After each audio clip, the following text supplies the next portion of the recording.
What's up, it's Nez, and hello everyone, welcome back to The Letter. Last episode, we went snooping around the BRC and saw the letter along with Isabella. Now after skedaddling back to Salem, well, we await as the gang tries to get back together. You're up early, I thought you left. This is not the first time I've heard Isabella like this. Standing by her kitchenette, a ladle in hand, keeping an eye on whatever's stewing on the stove, while humming a soft tune under her breath. 5 years ago, it has been a common sight after the three of them, including Zach and Rebecca, found a mutual interest in cooking. After that, whenever our schedule allows it, one of them will invite everyone to dinner or lunch instead of eating out. Rebecca prefers it that way, healthier she claims. Zach's just too happy to be able to cook for everyone, and Isabella on the other hand, as long as there's food, she's happy. Me, I've been banned from the kitchen ever since the pressure cooker incident, the one you blew up. Easier times, good times.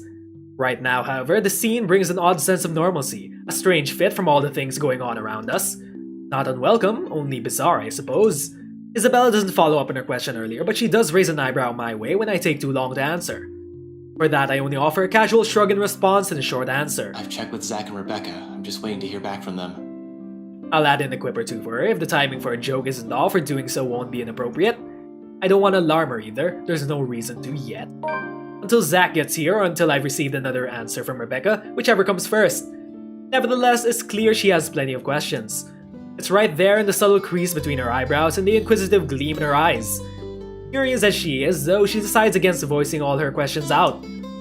Instead, she shifts her attention back to the stove and gestures vaguely with her hand in the couch's direction. Well, if we're going to wait for them, don't stand around there. It's getting distracting. You're just cooking. How am I distracting? It's called backseat cooking. I don't know. Something might explode again, maybe. Zach's kitchen ban for you is also in effect here, you know.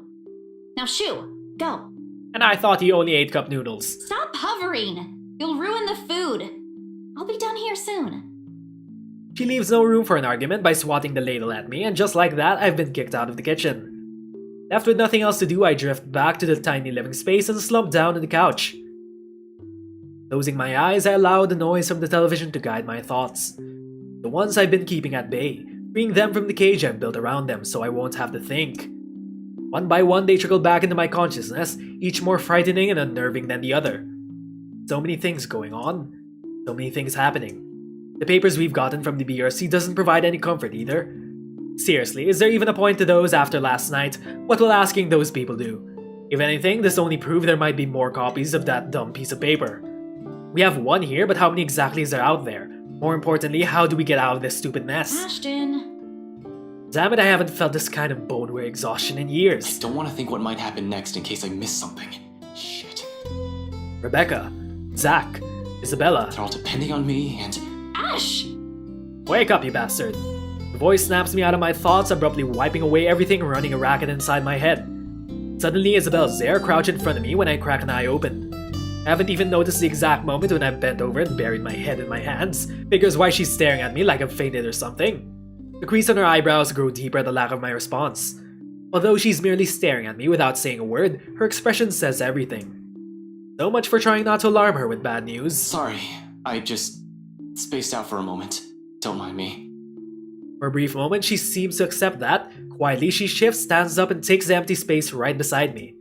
All done without a single comment. Then the next thing I know, she's gently pushing a bowl in my hands. The scent reaches me first, before I've gotten a chance to take in what she's just handed me. A faint sweet smell of cocoa wafts from the dish. Oh, it's champorado. You can think of it as chocolate rice porridge. Calming, comforting, despite the multitude of things bothering me. It certainly smells like the kind of food you'll eat on a rainy day. Though from the get-go it doesn't look as appetizing. What is this even? Porridge? Why would you even put chocolate in it? And milk drizzled on the top? She tells me my tastes are weird, yet here she is, handing me something equally as strange. In fact, she has already started digging in hers. I'm not sure if the taste will be as equally appealing. Baffled, I glance her way. She offers no immediate answer, simply continues eating as if she hasn't done so in a week, with her focus solely on the television. She's not watching, however, just listening. As a background noise, the voices from it seems too cheerful, a welcome distraction if anything. It's only after she has finished off half the bowl that she acknowledged the question in my eyes. With a sigh, she cradles the dish on her lap and looks down at it. Briefly, her lips part and closes, hesitation though I don't push her. There's a distant air on her, as if she remembered something that warrants a poignant thought. When she speaks at last, it's in a tone too careful, like she's still weighing her words considering the proper phrasing for it. Yet sincerity underlies each symbol once they're out in the open. You should eat. Back at home, Mama would never let us leave the house if we hadn't eaten breakfast yet. Even Papa has got an earful when he tried. So eat. You'll need it. She returns to her food afterwards while I can only stare at the one she has proffered not a few minutes ago. Warm against my hands, tempting me to take a bite.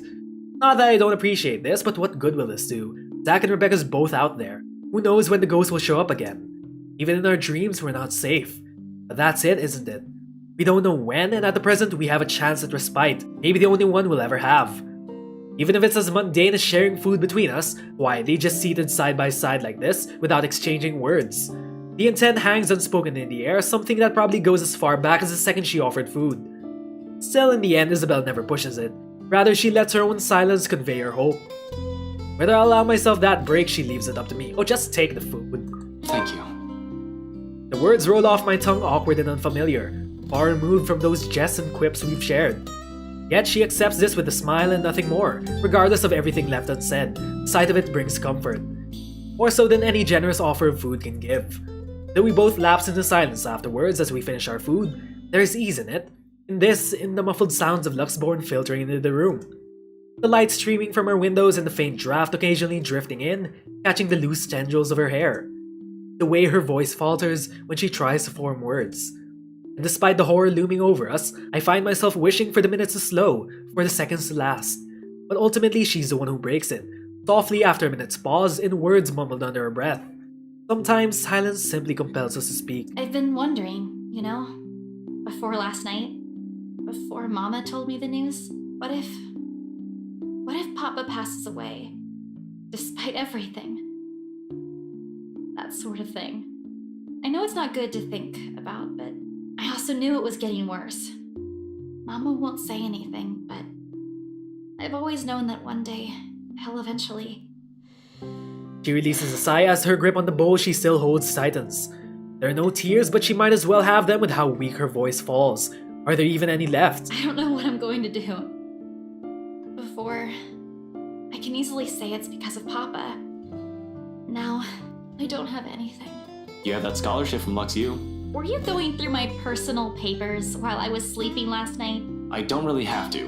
You left it sitting in the open. Right there on the table. Like there's still anything to hide, she snatches it away from where I placed it back earlier. Except there's no anger or annoyance in her face when she looks at it and rereads every line with a pensive expression. After a short while, she folds it neatly along the creases and sets it back. I don't even know if this will work out. Well, if it doesn't, what about that exhibit you've been planning with Zach? Do I even have to ask where you got that? Zach sucks at lying. You have no idea how easy he is to read. It was all in his face when I asked about it. And anyway, if that doesn't pan out too. I trail off, hesitating, measuring the weight of my next words. Genuine as they are, a part of me believes they're a burden, too heavy to impose on her. Because no matter how much I want her to stay, we are not what ties her here. It'll be selfish to ask that of her. More than anything, her family will always come first. I say it nevertheless, if only to let her know that no matter what her choice will be, there will be people here whose lives her mere presence has changed. Mine most of all. You. God fucking damn it. You have us. Oh, come on. Are we going down this road? Game. I am not invested in this love triangle.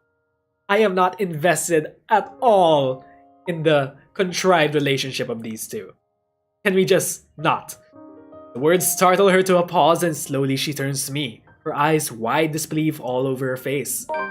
But before regret forces an apology up my throat, her expression dissolves to something I can't quite place. Something distinctly softer, more tender, familiar, almost in the same manner she glanced at me years ago, that day at the bridge. However, I don't get the chance to figure out what it all means for her. All of a sudden, a knock breaks the moment and just as fast, both our attention shifts towards the source. Before things can get awkward fast, I stand up to open the door while muttering some flimsy excuse in the process. I'll get that.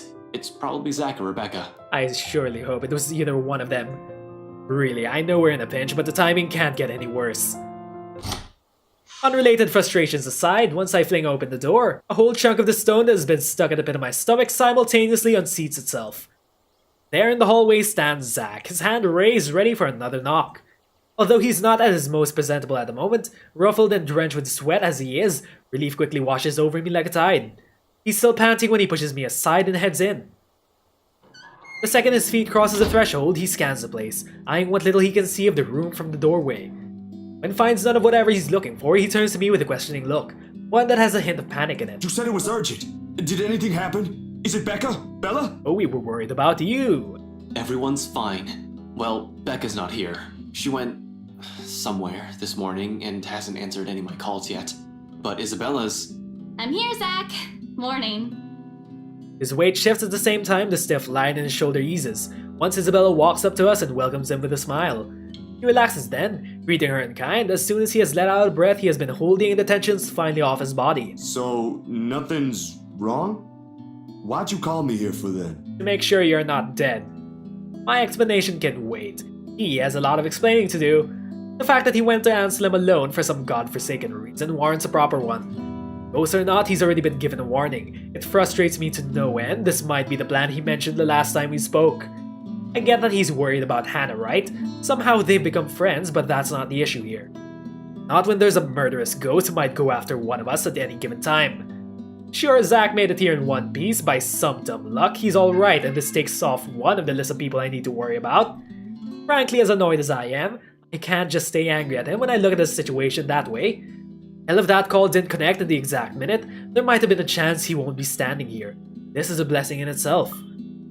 Though first things first, some things still need to be discussed. I promise you won't do anything stupid. You're okay. Except when I open my mouth, the only thing that spills out from it is my own relief. Despite myself, despite the rational part of my brain screaming everything wrong about Zach's neat little plan. We've had so many close calls within just a single night. Zach showing up at Isabel's doorstep alive, whole, and unharmed. I might as well take comfort in it while I still can. You're okay. That's it, let your emotions out, Edge Boy. You did tell me not to do anything stupid. Suddenly, the whole room feels too heavy and all I'm able to do is drop down on the couch. A headache also threatens to burst in the same moment, or perhaps this is what release from anxiety feels like. Regardless, I reach up a hand to pinch a bridge of my nose, even if it'll likely do nothing to alleviate the impending pain. Christ, you were right there! We had this stupid curse thing going on, and you were right there! You just walked up inside a private property! Those people can easily sue you for breaking and entering, and that's the least of it.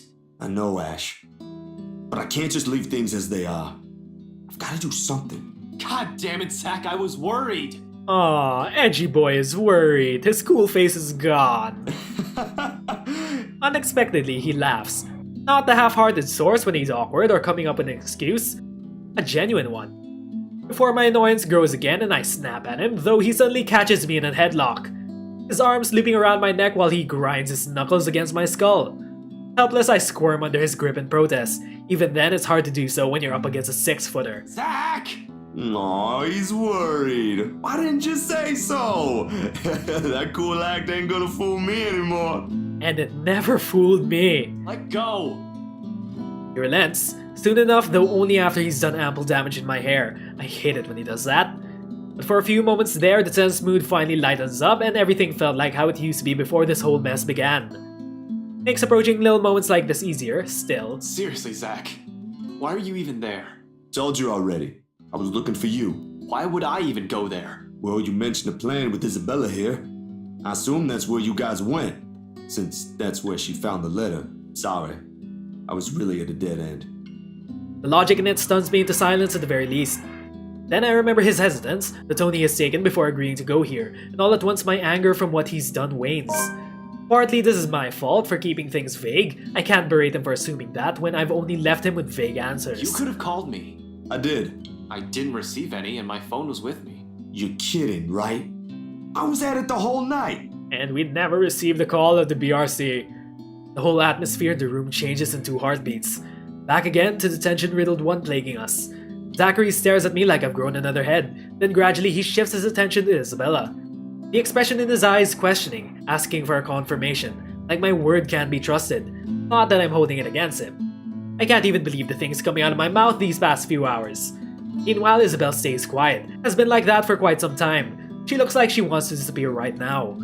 Guilt, frustration, anger, fear, all the flashes fleetingly across her face before it melts away under an expression of worry. Please tell me he's joking. You were there? No, we really didn't get any. Everything was quiet last night. Takako has the power to block phone calls, and she also has the power to create phone calls. But Zach? At BRC? Ashton and I saw. She never gets to finish that. Abruptly, my phone rings again, blaring its badly sang ringtone throughout the room. I'm glad you're self-aware. Both of them pauses, waiting when I pull it up to check the caller ID. It's Becca. I'll tell her to get here as soon as she can. Excuse me. Without another word, I slip out of the room and answer the call. However, the tone she assumes isn't what I'm hoping to hear. Ashton, are you there? Hello, Rebecca. Have fun at the library. Ragged, a bit out of breath. There's a tinge of urgency in it. Listening to her from my side of the line makes it seem like she has just run a marathon prior to this call. Becca, where? I got your message. What happened? Nothing. Yet? Where are you? Downtown. I had to make a quick visit to the library. Listen, Ash, about that thing Isabella has been talking about. There's something you guys need to... Please tell me you didn't... Whatever. Save it for later. I'm at Salemwell. If you can get here as soon as possible, that'd be really great. This is... related to that. You're there? Is Isabella with you? The whole gang is here, safe and sound. Yeah, Zach too. With a quick press of the button, I switch on the loudspeakers and step back into Isabel's apartment. I hold out the phone towards the two, giving it 2 shakes, urging them to speak. Both are still carrying worried looks on their faces. This should ease that. Rebecca's asking for you two. Becca? Is she okay? Hey, Becca! Hi, Becca. Hello, Rebecca.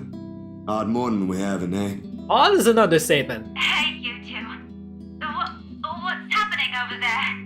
Is this something I should be worried about? Aside from Takako, We'll tell you once you get here. Please, hurry. I don't like the sound of that, Ash. But I'm on my way.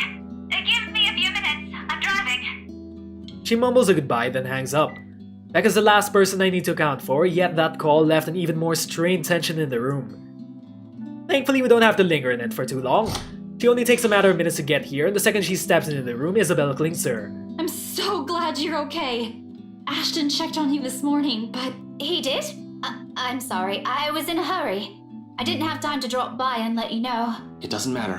What's important is you're here. Not burnt to a crisp or brutally murdered somewhere. Whole, alive. Although she seems a bit shaken, it doesn't really matter in the grand scheme of things. At least now I can relax, ease the pressure off my shoulders, if only by some.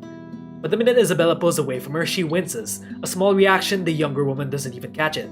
It sets a precedent for a careful observation nevertheless. A closer look at her reveals a much more disheveled than usual. Hair in a bit of a mess, probably fluttered in a hurry, the back of her dress also shows stains of dirt in places it rarely gets into. She's also been leaning more on her left arm, she's right-handed. Perhaps the most telling is the slight limp she has, noticeable once Isabella leads her into the room. It all sprouts a hatful of questions. What exactly happened and how she ended up in that state? Pretty sure a simple trip to the library won't do that. I grab for her arm before she can walk past, carefully to avoid hurting her, in case there really is an injury. Seems like it at first glance, but you can't be sure until a careful examination has been made. I suspect some bruising at least. Although minor internal fractures aren't out of the question, they have a nasty way of staying hidden. Sure enough, Becca tenses immediately upon contact. Tries to pull back, although the sudden gesture only elicits another wince, forcing her and Isabel to halt. Both of them turn to me almost at the same time, their eyes searching mine for answers. Rebecca, for the most part, doesn't appear quite pleased with the interruption, or the fact someone has brought it to light. Are you alright? But someone also has to make sure. You okay?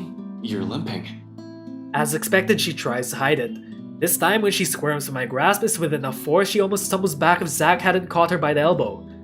Even with 2 people shooting her concerned looks, she's swift to shrug it off. It's fine, I just had a little accident.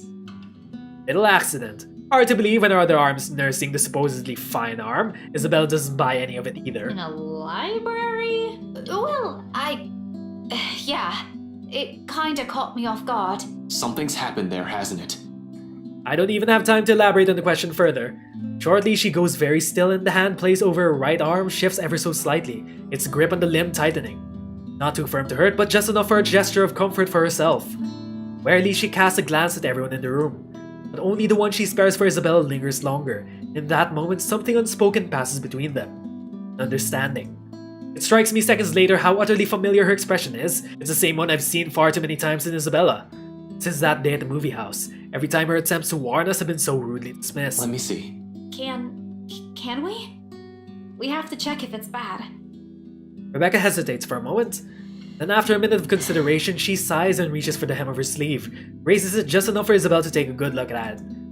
Not swollen, but a large portion of her skin starting to turn an ugly shade of purple. Oh, that is gonna be one hell of a nasty bruise. Tell me about it. It was a library cart that hit me. You know, the old metal ones they keep near the history section. Ouch! Like I said, nasty. But she's there? She went after you. Yeah, I was in the archives, looking something up. Suddenly, she was just there. Well, she was using my own students against me. What kind of terrible person does that? Which makes me double question, what about Kylie's safety? Oh god. Oh, it makes my blood boil. You should have just ran. That woman's not something you can hit with a book. But that didn't stop us from trying. Laugh it up, Ashton, I did.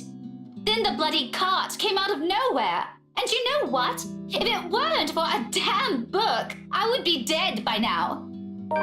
Silence descends in the room as the gravity of that one word hits all of us. Dead. Another close call. Another would have. Another one we've narrowly avoided. How long can we keep this up? Apparently 5 chapters.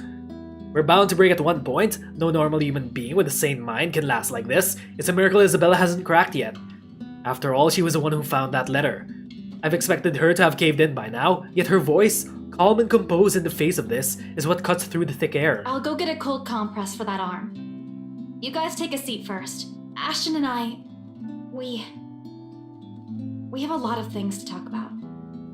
That marks the end of it, at least for the time being. And as soon as Isabella returns and hands Rebecca the cold compress she promised, we get straight down to business. Surprisingly easy considering the rigid air in the room. Although there's some tense fumbling for words at first, the whole conversation gains steam once what happened last night at BRC has been put on the table. All at once, everything we brushed off, carelessly ignored, and rudely dismissed have been all laid out for close scrutiny. Zach's encounters with the woman in his dreams, Rebecca's close brushes with death every time she appears, the dread, the fear, the terror she brings out even in the bravest of us. Everything. Because no matter how bleak this all seems, there must still be a way out of this. There has to be. Logic be damned. Or at least that's what Isabella and I would like to believe. Yet even as the cold morning light shifts to the warm hues of late afternoon, and eventually night, none of this still makes a fucking damn sense. Darkness has fallen, but we're still nowhere near figuring things out. If anything, we're more at a loss than we've ever been before we even started this. The next thing I know, frustration rears its ugly head and the sheets of paper I've been holding smacks the table harder than I've intended. The sound of it echoes loudly in the small room, and everyone simply falls silent, along with it a release of another long-held breath. Perhaps the 100th since this morning. We aren't getting anywhere at this rate. Don't just drop it. There must be something in this we aren't seeing yet. It's an odd thing to hear from her, the very words I've been telling myself every single time I find myself reaching a dead end. We can use a little optimism right now, I guess. I know, but what are we supposed to be looking at here in the first place? Well, we already looked through those files. You're the one that picked it out last night. All of them? I'm pretty sure every person we've checked in there isn't necessarily involved. One client possibly died of old age. Remember, you found that dumb paper. Not so dumb if it can kill all of us. Very funny, Z-Man. Anyway, like I said, you discovered that paper right before the open house. No one else was allowed inside during that time. It's too broad of a scope if we include every single person. In fact, the only notable ones are C and Jean-Marie. But if we're going to include them in court, shouldn't there have been more than enough people to end this fucking curse already? How does this thing even work? Yeah, okay. They went in and out of this place. But no, you still don't get it. What I'm trying to say about those clients is... Maybe there's more than one of it. Even my friend, the priest from the cathedral. He's been acting strangely. Father Norman? Him too? Yeah, I visited him a few days ago. He was hysterical. They think he's sick, but I have a feeling what might the real cause be. I knew it. I shouldn't have asked for his help. He was only trying to help too. It's not your fault. There might be more than one of that paper going around that we don't know about. More to this. I mean, look at all this stuff Rebecca brought with her. Apparently our teachers have been lying to us all these years. So who knows?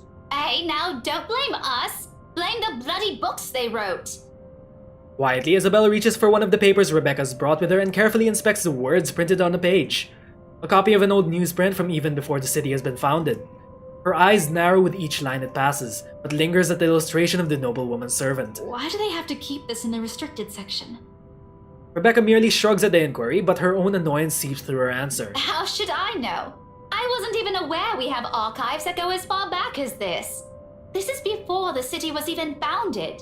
What if the upper echelons of the city know all about the curse, and they've just kept this in hiding? As a matter of fact, if it weren't for Andrew's help, I wouldn't have gotten my hands on any of it. Maybe they didn't think it would be important to talk about it. After all, this is more Anselm's than ours. Or maybe they didn't want to cause a public panic. That or some old bugger's hiding something. Why else would these tell a completely different story? Revising what's written seems like a useless endeavor on its own when you have nothing to gain from it. Thanks to those, we're also missing a lot of things here. All we have to go with is the mansion, the letter, and all the stuff selfish people have been keeping from the public. But what else? Somehow, even with all this information in hand, it still feels like there's something we're overlooking. At present, everything seems to point to where this all started. The Ermengarde mansion. Will bringing the letter back there fix everything? Fuck. How do I? The mansion's a private property now, I can't just waltz in there. I'd rather die before I even think of begging Wright to let me in and investigate the place. One thing's very clear about these last 2 days, however.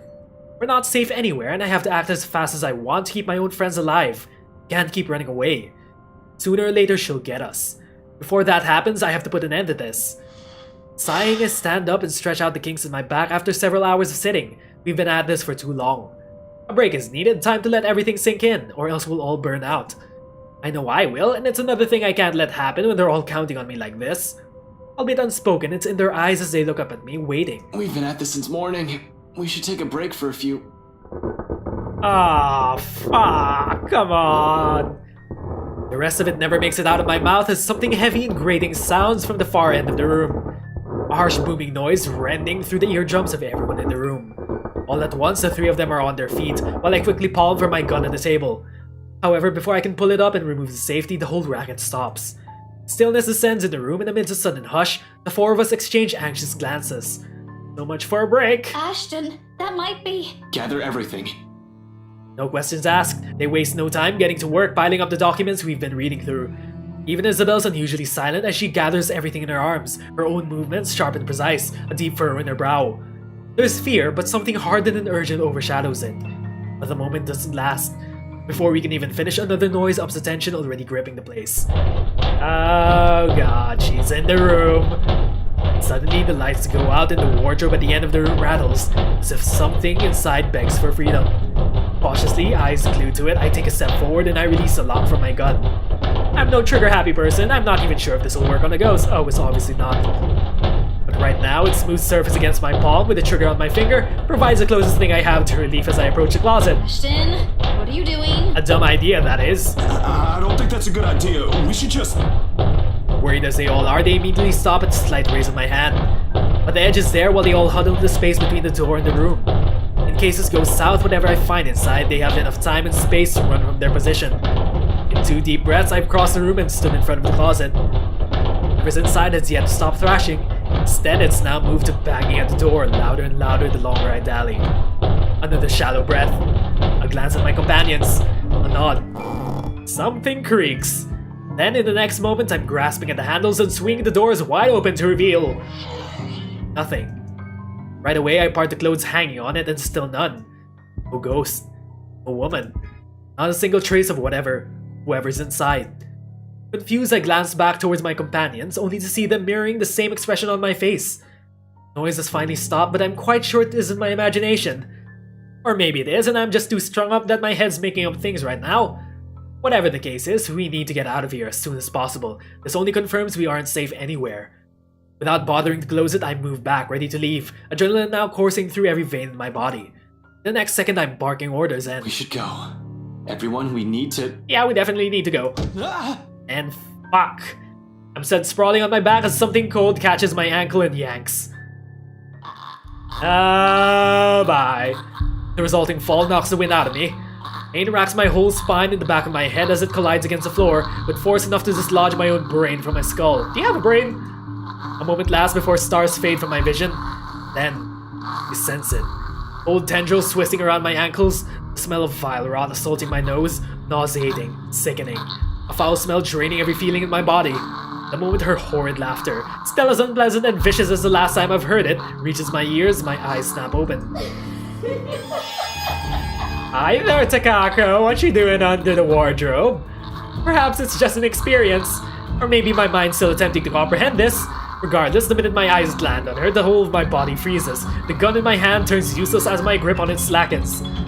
It's in the manner her gaze bores on me, I'll say, the look of utter hatred and malice. I've seen it loads of times. From suspects, mostly murderers, who have never regretted their actions despite being caught. This is the face of someone you can no longer reason with. And I know, the moment she laughs again and starts dragging me towards her, it's already going to be the— Ashton, snap out of it! No, I can't die here.